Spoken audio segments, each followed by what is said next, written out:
Azaroaren 10ko hauteskundetan, Araban bi aukera baino ez daudela erakutsi zuten atzoko debateak. EH Bildu ala Voxen bazkideak.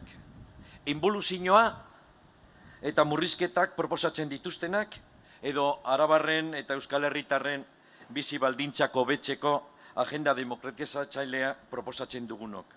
Horregatik, konfiantza Bildurengan jartzeko eskatzen diet Arabako demokrata eta aurrerakoi den jendei.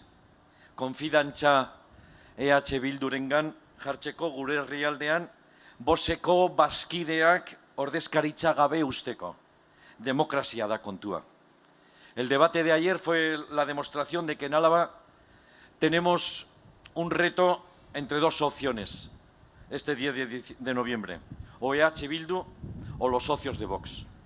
Entre los que solo proponen mano dura, recentralización, recortes, o quienes proponemos una agenda de democratización para mejorar las condiciones de vida de la gente.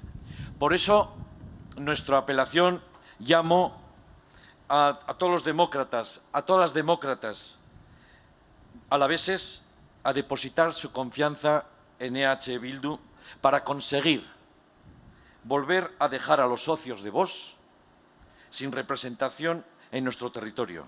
Se trata de asegurar la convivencia democrática en Álava, en Euskal Herria y en el Estado. Euskal Herria Bilduk dagoeneko erakutsi du baduela gaitasuna politika proposatzeko eta neurri zehatzak abian jartzeko, larrialdi klimatikoari aurre egiteko eta transizio ekologiko justu bat atzean inor utziko ez duena abian jartzeko. Ordezkaritza dugun leku guztietan egiten dugu eta batipat gobernuan gauden lekuetan. Madrilen ere egiteko asmoa dugu.